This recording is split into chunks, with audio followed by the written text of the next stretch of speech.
chase betterment, chase personal development, professional development, and you will ultimately win. There's no losing with that. It's not degrees, it is an unwavering, relentless pursuit. Those who refuse to give up.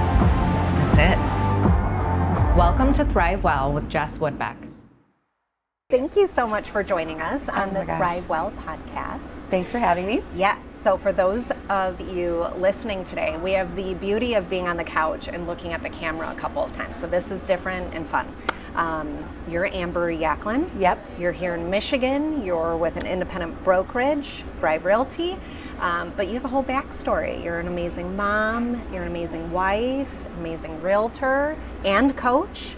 And we're going to talk about what it takes to be all of those things and still be working on becoming.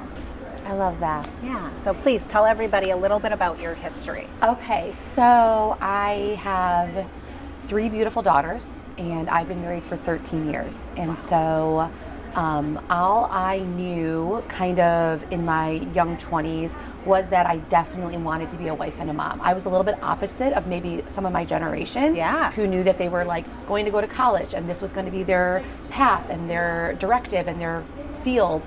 And I didn't have any of that, right? So I didn't know this till much later in life. I did have a path. It just didn't look the way everybody else's did. Different. But I tried to still forge that path and kind of follow in that. So I met my husband at 18. We worked at Applebee's together. So we always, joke about like our serving days, and it's quite odd to become a grown-up and be married to the person who knew you when you were waiting tables. Yeah, sure. So we have a lot of fun with that, and also some things we just never speak about. And then through that, I did a lot of work in the service industry. So I waited tables, I bartended, I've worked under almost every direct sales company you can think of. I always just had a knack for people and sales, and I didn't know that was my strong suit. So I actually went to CMU for 1 semester to go into pre-med. I was going to be an emergency room doctor. Yes. Okay. Like I was going to be like Grey's Anatomy and like run down the hallway and save people. Yeah. And the problem is I don't really like blood or whining or crying. Okay. So that was a very short-lived dream. Okay, yes. And I moved home very quickly from that. I was working at Applebee's at the time. I knew my husband, and we started dating when I moved back home because we were spending more time together. And by the time I was 24, we were married. So what didn't feel very young at the time feels kind of young. So young. Saying it backwards, right? And so from there, I worked in a bunch of different fields, and I ended up in property management. Okay. That was when I realized I never wanted to work behind a desk. I never, ever wanted to sit from 9 to 5 behind any desk on a computer. There was an element of real estate to it, right? Because I showed apartments and there was commission base to it. And I realized quickly I loved that commission base. Yeah. And so connecting all the dots backwards, at some point I was like, oh, I've always been born to be an entrepreneur. But no one was either aware enough to tell me, and I definitely wasn't self-aware enough to know it. Sure. I mean, I literally, Jessica had a briefcase, my uncle's briefcase. I was in the 5th grade, and I would go door to door hustling friendship bracelets. Oh, friendship bracelets. Yeah. I thought you were going to say Girl Scout cookies. No, I was like, you formalized the whole process. Friendship bracelets. I had like, you opened the briefcase and there was like different colors and threads, and custom cost $2 and like pre-made was like $1.50. I love that. So like no one connected the dots. I'm like, one, it's very dangerous now to go door to door or sell anything. Of course. But 90s kid. That's amazing. I love that. And then you're in property management. So I get into property management, and we're living at the apartments. We're broke, newlyweds. Yeah. So we're getting a discount on our rent. Yeah. And I had my first baby. So we move into our new house. We buy a house, bottom of the market. We move in there, I have my first baby, and I really quickly realized I don't want to go back to work 9 to 5 and leave my baby. I just couldn't do it. And so I put in my 2-week notice, and I went and applied at the only thing I know how to do time and time again, which is wait tables. So I went to California Pizza Kitchen. Yeah. And I had a great, it's family restaurant style, so you're out early. It wasn't the bar scene anymore, which I had outgrown. And so I worked there, had my baby, got into a different sales position at a high-end furniture store. Oh. which is Restoration Hardware, which is right up the street from here. Yes. And I loved that environment, but it was the money. Like, you're used to this like fast waitress cash. I think we have to call them servers now. It's like this fast serving cash, and that just wasn't what was happening. And then I get pregnant with my second baby. Okay. And I decide I can't go back. Yeah. I went back too fast, actually, is what happens. Okay. And I think as women, we don't talk about that enough. There was such a pressure to help contribute to our household at the time. We weren't making a lot of money. Maybe a need. It was a huge need. We had a second baby. We didn't have enough money to pay the bills. So I went back really fast, like 6 weeks postpartum. Wow, yep. And I didn't know anything about postpartum. We didn't have that verbiage in my group of friends. It was just kind of like, okay, you're sad, suck it up, get over it, go to work. Rise up, go. And I ended up putting in my 2 weeks there, and I went back to waiting tables, right? Like I was my revolving door. It was your safe zone. It was my safe zone, my revolving door. And then one day I was pacing around my living room on the phone with my sister-in-law, and we're pretty close. And in between there, I had sold this direct sale company, this direct sale company. I was the party queen. All my whole social media was like, let's have a party, let's have a party. Yeah. I loved having the parties. I loved hosting the parties. I can see that. And I was on the phone with her, and she goes, you've sold everything under the sun. Have you ever thought about selling houses? And a light bulb went off, and I was like, no, but that's exactly what I should do. And my poor husband, I go back to him with like another idea. Mm-hmm. Yeah. I'm like, I'm going to get my real estate license. It's like, okay. And he was really supportive of this one. He was like, okay, how are we going to do this? Yeah. And my mom came and watched my kids for 2 weeks so I could get my license. Study, get it done. And get it done. And that was it. I was a licensed realtor. That was it. That was it. That was December of 2015. Okay. Awesome. So you have a lot of sales in your background. Yeah. So speaking of property management, so similar. I was in the same position, broke, single mom at that point, very, very young, and hawking leases. Yeah. And just showing leases. And then I started climbing the ladder there and realized there was a ceiling. There was not very far you could go unless you were going to travel from capitalist to capitalist or property to property. Yeah. And I just wasn't interested in that, and it didn't have a big enough payday anyways. So that's when I decided to get licensed. They were actually toying with the idea, 2008, of making property managers get licensed as agents and making it a requirement. It never ended up coming down the pike, but it was already seed planted in me. And I was like, at first I'm like, that's stupid. And I'm like, wait a second? Yeah. So I could go do this with houses then?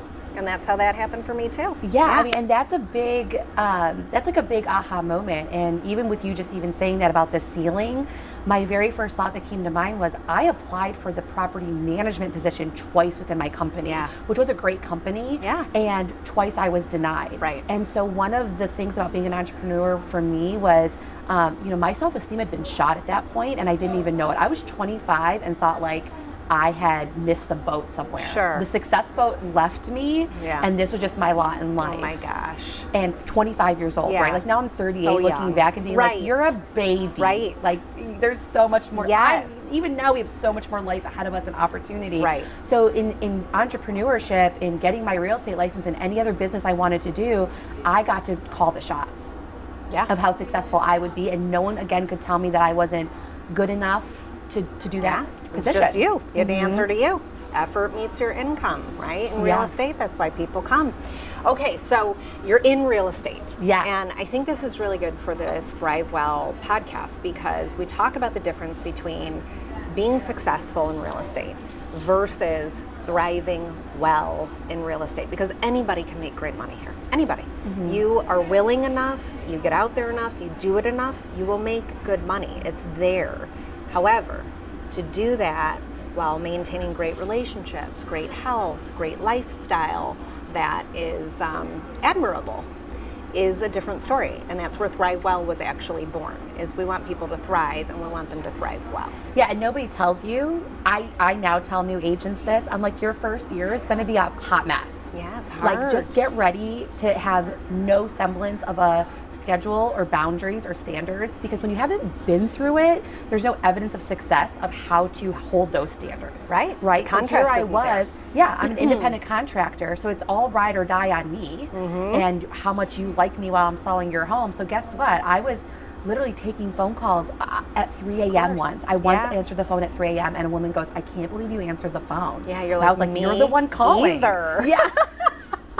I don't want this deal to die. I was like, I don't know what's happening either. Do you want to go see the condo now? I can wake up the sellers. You know, like you just, you have so much to learn in your first year. Yes. And I mean, it was hard on my relationship. It was hard on my marriage. Of course it was. It was new. We weren't making any money yet. Right. I was constantly getting up from dinner to answer the phone. Right. We had 2 young kids.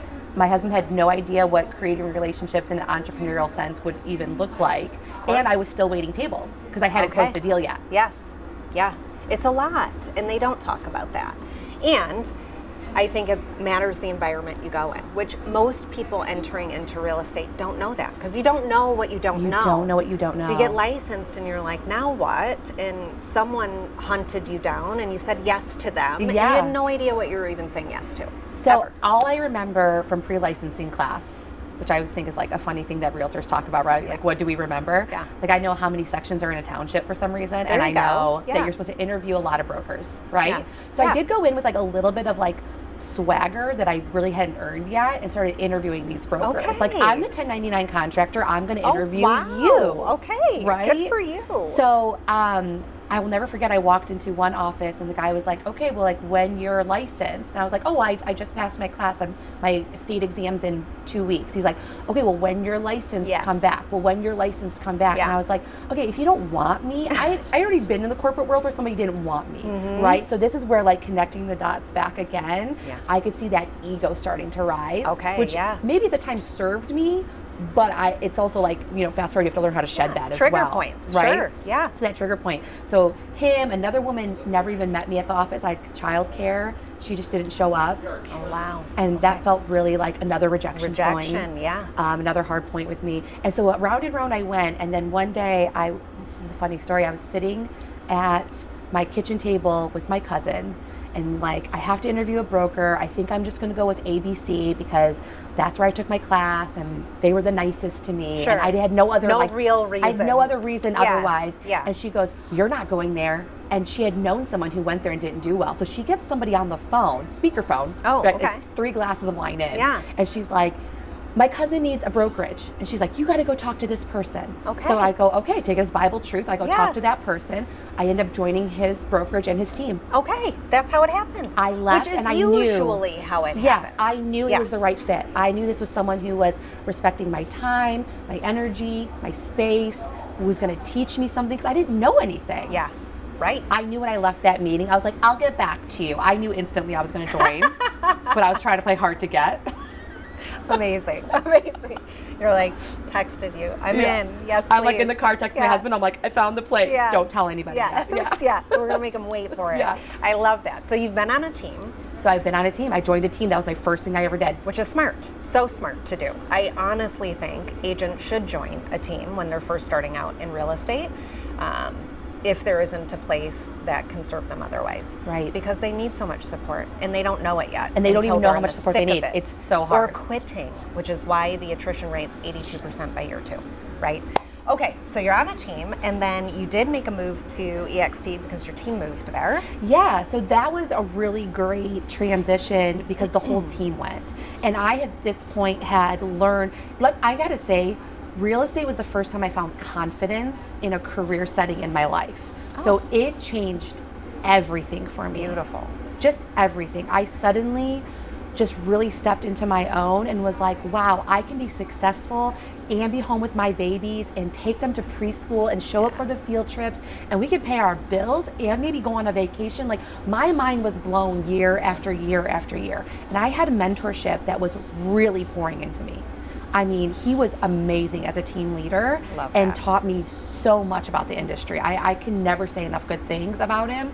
And so we sat down, him and I, he invited me to go to this meeting about EXP at a dinner. I was 2 weeks postpartum with my 3rd baby. Oh, wow. And like driving in a snowstorm, I'll never forget. Wow. Going like, I can't believe I'm going to this dinner. Like, I'm such an idiot. Like, Michigan snowstorms, like, you're like, I'm going, stay home, you know? Yes. But this is how much I respected my mentor, and he would never ask me to go to something that wasn't for my well-being. I knew that. And so I sat across from 2 big names in EXP, and had a beautiful dinner, and they laid it all out, and I instantly knew that's where I wanted to go. Yeah. Good. Yes. I knew, I was like, I'm going whether we all go or not. Like, I knew you were in. It was another right step. I had gut instinct plus all the things out in front of me laid out. I was like, this is an amazing opportunity. Yeah. I'm going. And how long were you there? So that was, gosh, we were there for 4 years. So I was there for about the last 4.5 years. Wow.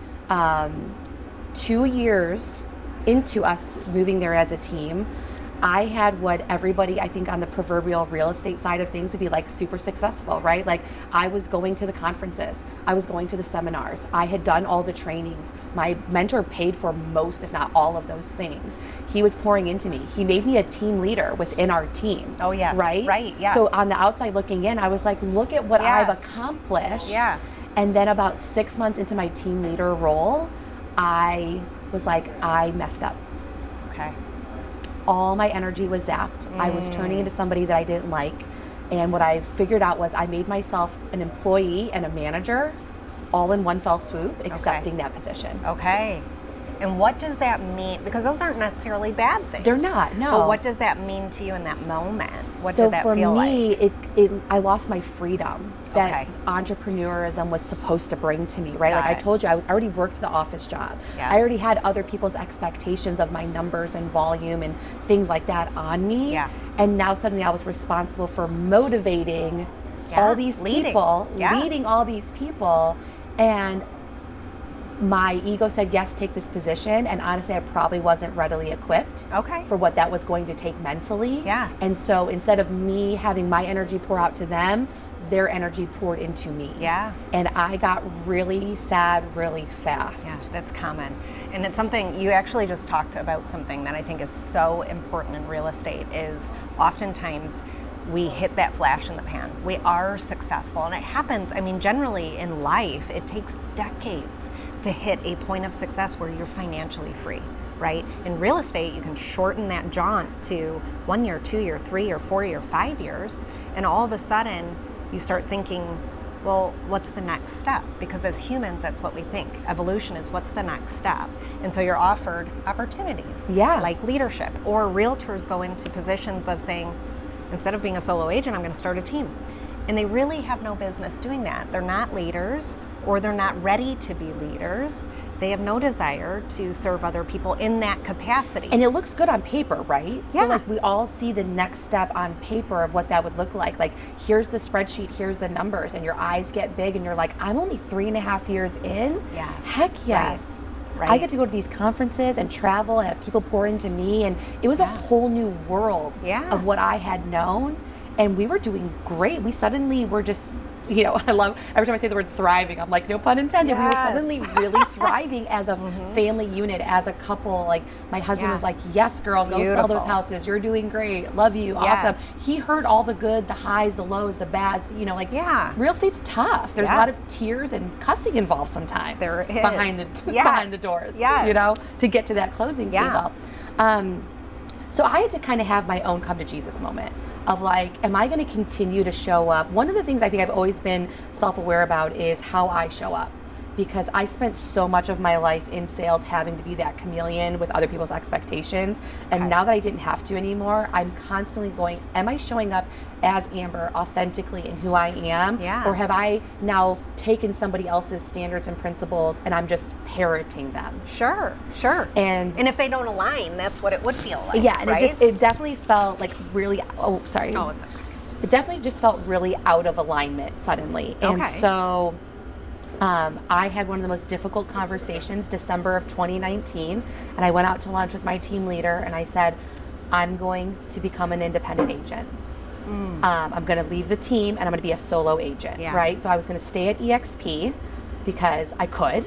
And what I loved was we weren't going into an office anymore. I had 3 small babies, and I dreamed of just like working out of my home and out of my car. Like, I know people are like, wow, Amber, dream big. I literally one day was driving my oldest to preschool, who's now 11, by the way, right? And I remember saying, I wish I had a job where I could just be in the car with my babes, take calls when I need to, and somehow magically make money.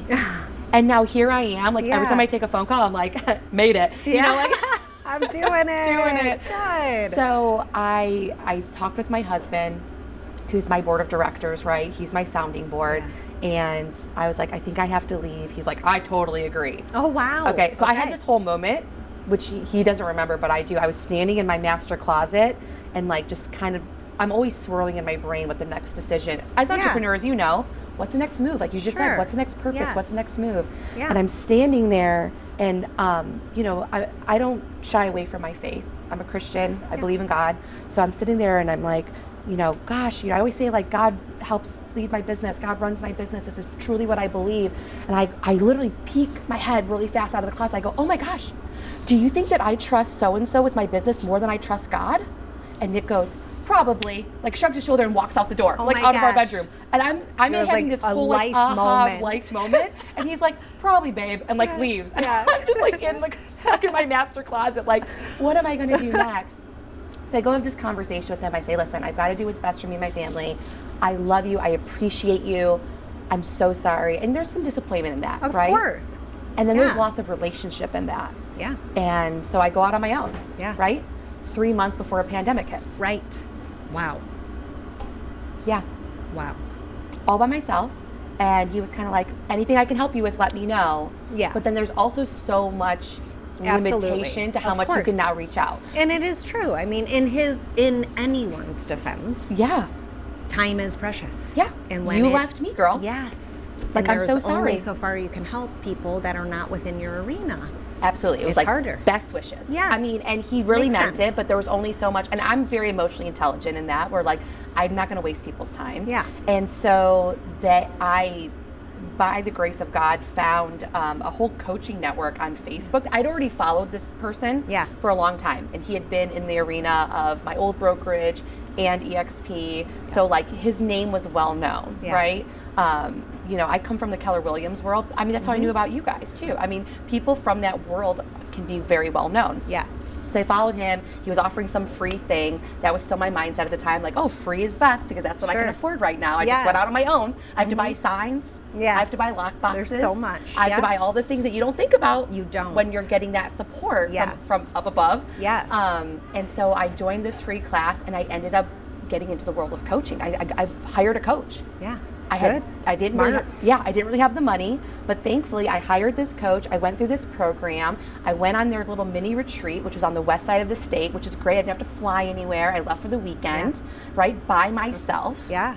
Jessica Woodbeck, I am an only child. I do not actually do a lot by myself. This is a very like new thing in my life. Normally I'm bringing a friend along, right, for multiple reasons. We had a meeting where you had a friend with you. Yeah. Always bringing. I was very late. Yeah. To your defense, I was very late, so it made sense. I'm always bringing a friend along, right?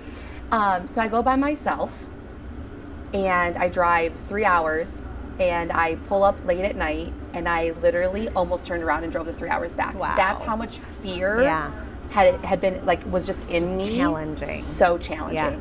Decided not to do that. Good job. So I go for the, you know, it was like whatever, Wednesday through Friday or whatever. That Friday that I'm driving home, the world shut down. It was like the kids aren't going back to school Monday and we're going to shut down for 2 weeks. Yep. I'm now sitting in front of you 2 years later and we're just opening back up in the world. I know. Isn't it unbelievable? I had 3 pending deals. I had no support system. I had no idea how I was going to close these deals. I was a non-essential human being in the world now, thanks to COVID. Right. I couldn't leave the house. And little did we know, all of that created so much hysteria. So much. Rightfully so. No one knew anything. Because no one knew. We had no clue. We're literally, it was like literally the calendar's wiped clean and you're just doing the next thing and you're just having the next conversation. And I remember like kind of panicking to one of my coaches on the phone and she was like, okay, 1, you're gonna have to stop panicking. She was good at giving me like a little bit of like a gut check. Good. Of like, hey, you can have emotions, but right now you better check them. Yes. Absolutely. You can't bring There's a that time and a place. Yep, you can't bring that into this arena. So this whole coaching program I went through really helped me grow emotionally and have a lot of that like emotional intelligence that I'm still working on growing to this day. I'm rewriting a lot of scripts in my own brain. Beautiful. So 2020, you know, like we weren't essential again till May, June. 2020 was my best year. I broke 6 figures net. Yes. That's my claim to fame. Yes. That's like my pinnacle story. And honestly, had we had a crystal ball, all of us would have probably sailed our way through that non-essential time, because most people who are intelligent, who are hardworking, who are diligent, had the best 2 years of their career. Well, we got real efficient real fast. Yes. And so we took a lot of the fluff of the salesy stuff that we don't even like anyways as human beings. I don't like to be sold to. Sure. We don't like to be sold to. We took a lot of that fluff out. We were like, we're going to Zoom call. Yeah. We're going to do virtual showings. We're going to sign this paperwork electronically. Yeah. We got slim. Yeah. The grit and determination overrode everything. Yeah. And it was amazing to see. It really was amazing to see. And amazing that you had the best first year of that jaunt ever, which is amazing. Yeah, that solo, and really it was that confidence, it was that evidence of success that I was like, okay, I can figure Fully anything out from here on out. Love that. I love that. Okay, so then you make a move to an independent broker. Yeah. Yes. I moved to Thrive. Yes, you did. Spoiler alert. Spoiler alert. If people didn't know, now they do. On April 1st. Yes. And most people thought it was an April Fool's joke. I know. And I did the loved video. that video. That was the best video announcement I've seen in a long time. It was perfect, and the timing was perfect. So I love video. If you're listening to this and you're in real estate and you're not in video, then you're missing out. yeah. And you should contact us directly and we will teach you how to be on video. Video is Exactly. key, right? Yes. So I made the video knowing I was making this move. Yeah. But I didn't think I was going to move. I really, which is odd because I'm always about seeing opportunities. I really was like, I'm in a great space. I'm a solo agent at this big brokerage. No one tells me what to do. No one tells me where to be. No one's checking in. No one's checking in. No one tells me what to sell. No accountability. No. Yeah. Yeah, it sounds great, It right? does, doesn't I'm it? like a freshman at college. I'm Yes. just like, woo, girl, whatever, right? Then, we had our original conversation. Yep. And I was like, yeah, this sounds fabulous and wonderful. And I just don't think it's the right opportunity for me right now. But thank you so much. Yeah. Like, awesome. And I got to meet you in person and speak to you. And we shared each other's stories. And I loved that, right? Yeah. And then this is where like the self-awareness and the intuition has to start coming in. Why was I still thinking about it then? Yeah. I decided to say no. I gave it a lot of time and effort. I went to the spreadsheet. I know my numbers, which by the way is something I failed at a lot growing up, was my finances and my numbers. Got it. So it's important. It's important. I pride myself now on knowing what these financial decisions are going to mean for my family, for myself. And suddenly everything that was a positive started to become a negative. I was like, oh, I'm all by myself. Mm-hmm. No one's checking in. No one tells me what to do. Yeah. No one cares what I do. Yeah. Right? Yeah. So how easy does it, contentment and complacency are a fine line. Yes. And that was it. And I had, which is what I told you on the very emotional follow-up call that I reached out to you about, right? I was like, hey, Jessica Woodback, I'd love to have a follow-up phone call with you. And you're like, that's so great. What would you like to talk about? Yeah. And I was like, okay, I'm going to say this out loud. Like, take me, please, take me back. Yeah. It was a great call. It was a great call. It was one of the most pivotal calls I think I've had in my career. And I don't say that to suck up because now I'm at Thrive. That's not really what I do. It really was though. And I mean, I happened to be at a friend's house doing some of my phone calls that morning and having coffee with her. And I was like, oh, I'm going to go take this call and then I'll be right back. And when I came back, there was just tears streaming down my face. I did not expect it to get emotional whatsoever. Right. I expected to get on a phone call and be like, can you tell me about your splits? Yeah. And then I was like, we don't do that. An hour later, I was literally sobbing, and it was my own stuff coming up, right? Like, suddenly I was like, oh, I forgot what it was like to have somebody ask you really deep personal questions. I forgot what it was like to have somebody, make you want to level up your own game. Sure. There is no force, right? Yes. But there's a power in asking the right questions. And suddenly I was left like blubbering on this call, like, oh, I didn't even know I wanted this or needed this as badly as I did. Yeah. And I had the privileged vantage point of having a very good friend of mine, right? Kristen, be here at Thrive. Yeah. And I'm watching.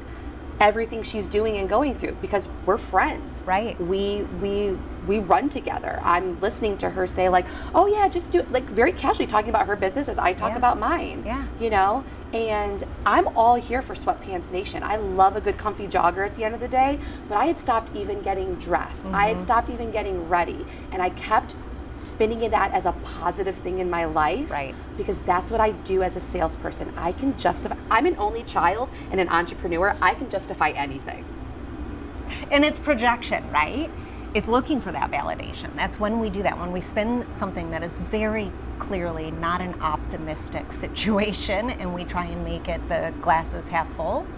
That's when we know we're in trouble, right? Yeah. That's when we know, oh, I'm projecting this out. I'm looking for validation because I know. Otherwise, you wouldn't do that because you don't need it, right? You really know. But when we do that and we're looking for validation, it's because we really are unsure. We're uncertain. And so I love that you did that, and your self-awareness, which I think with all of your jokes about you being an only child and an entrepreneur and a salesperson, truly the awareness you have around your own thoughts and feelings for however long it takes you to get to whatever choice you're making is a beautiful thing. And I think that's important for people to hear, whether it's our house or anybody else's house, knowing that I know where I'm headed in this direction, and it's not bad. You weren't headed in a bad direction per se. I mean, I think it probably started going there with not getting ready, right? That starts spiraling, but you weren't hurting financially. No. You weren't in a bad spot. And what I always tell people is, you know, one of the beauties of our industry is that we get a choice of where we hang our license. And when the time or opportunity presents itself, we can make that decision without really a lot of external validation or sources. Yeah. And so when the opportunity presented itself, when I could feel myself like internally going like, I need to revisit this. And what's really funny is I had a conversation with Kristen. We're tight, you know? And she started saying things about Thrive. And I was like, oh, really? Oh, really? She goes, I told you all this already. Yeah. Were you not ready to hear it? And that was the question. Yeah. That was the light bulb moment. I wasn't. When you're closed off, even if you think you're the most open human in the world, when you are closed off to an opportunity, you're not going to hear it. Yeah. And so it's not like anybody was banging down my door like, oh my gosh, we have to have Amber Yaklin. Like, yes, I bring value and I have to know the value I bring, but it's not as if like I'm anyone special. And so in this industry, it's really important, I think, for realtors to know, whether you're brand new or you're a veteran agent, is it's okay to take that leap of faith, to open your eyes. Right. And the beauty of it is that there are options and choices. If there weren't options and choices, we'd be in big trouble. It'd be a huge monopoly where someone takes most of our money. Exactly. And it used to be that way, right? And there used to be zero care for the agent. It wasn't about making you a great career professional agent. It was about how many deals can I get out of this person? And there's still houses in town that are like that. Yeah. Lots of sales teams, lots of brokerages that are like that, which is exactly why Thrive exists. Because I was that agent where there was a number on my head and it was about how many transactions I could spit out. It wasn't about if I was missing soccer games or if I was burning out or if I didn't know what I was doing and haphazardly guiding people through it, not understanding clauses and contracts. I mean, I probably could have endless amount of agents I could count on that couldn't understand what clause 19 is in a purchase agreement. It's rampant. So that's why places like this and other places, we're not the only place that teaches agents, trains them, loves on them, any of that. But okay, let's talk about this. Okay. This is our last piece. So as a young female in this business with 3 children in a beautiful marriage, making moves, you're making money moves, you're making career moves. What is your biggest piece of advice that you learned from that was challenging for you, where you realized like hindsight is 20/20 there, and you could offer that as a leapfrog for somebody? Most recently, and this probably comes from the fact that I am raising 3 girls, is to trust that intuition. And that doesn't mean that you make fast or haphazard decisions, but I know just in who I was growing up and some of the noise and negative tracks that go through my brain, right, is that I didn't always trust myself. So I constantly went to the sounding board for big life decisions. And one of the things that I heard a lot of feedback from when I moved to Thrive were people they came through my DMs and said, you didn't even tell me you were thinking about making this decision, or I had no idea you were thinking about making this decision, or why didn't you call me? Right. And at the end of the day, I called a few people. I called my own team leader, who is technically my sponsor still at EXP, because I respect him, love him, and he had the right to know I was making a move. Yeah. I called the agents who were under me and let them know that I was leaving, because they had a right to know, because I was acting as a team leader for them. Right. And there was only so much bandwidth I had to be able to do so. And so I let them know why I was leaving. Yeah. And it had nothing to do with EXP or their model. They're great. Yeah. They are great. My opportunity here is just greater. And so I went real quiet and internal, which I hadn't done in a long time, and trusted that intuition. Love that. And that's such good advice. I think what I'm hearing you say is like, you didn't shut down and roundhouse kick the whole world. You said, I have a select few individuals that I trust deeply, and myself, and that's where I'm gonna keep my voice and my thoughts and my opinions until I'm ready to let everybody know. And I think that's huge. You have to know who your board of directors are, right? And I hear this a lot, actually from Hank Avink, who's a coach and pretty well known, and he says that, like, who is your board of directors? Who is your tight circle? Who do you know that you can go to? And he's big on your spouse being like the one. And so even though my husband has no idea about, he's your trusted life partner. He's not an entrepreneur. He doesn't know. He knows what I tell him, and he's like, great, babe. Yeah, but he knows me. And I said, like, I think I'm going to make this move. And you know what he said? I thought you already decided you weren't. There you go. And I said, you know what? I can't shake this feeling. And I had a very powerful conversation. And, Jessica, you are a woman in this industry that has taken a lot of what has gone right and a lot of what's gone wrong and married it into a really beautiful brokerage. Thank you. So there's not a lot of women, I think, empowering other women. I think we're getting there. I can hear the speech changing, but I grew up in a very competitive nature, I feel like, and I think you probably did too, where a lot of times we're kind of pitted against each other. I'll never forget, when I was a brand new agent, one of the other agents on the team told my team leader, I hope she crashes and burns. She didn't even know me. I was like a baby. Like, she didn't take me under her wing, welcome. She just talked about me. And one, he should have never told me that. Two, that sunk deep. Of course it did. It sunk deep. Of course but it does two things to the right person. One, it motivated the hell out of me. I was like, watch this. Hold my beer and watch this. Hang on. Yes. And then two, it was like, I can't let those there's always going to be someone who doesn't think I'm good enough. It can't be about them anymore. Exactly. And when you asked powerful questions on the other end of a phone call, and you said, I need to make sure that this would be the right fit for you. It wasn't about exclusivity.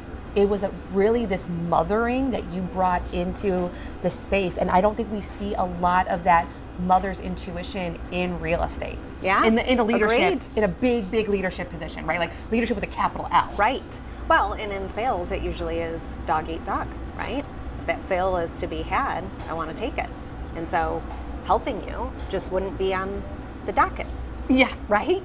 So I'm glad you said that, because that is what we embody and we don't normally talk about Thrive Realty on this podcast. Oh, that's good. That is what we embody here is the ability to contribute, collaborate, and help others really succeed at a high level, understanding fully that it comes full circle, right? And then that is the way of life, is lend a hand when you can. So I am grateful you're here. I'm excited to support you and see you take this to whatever levels you want. So, I love that. Thank you so much. I really appreciate the space and time. Thanks for joining. All right, that's a wrap.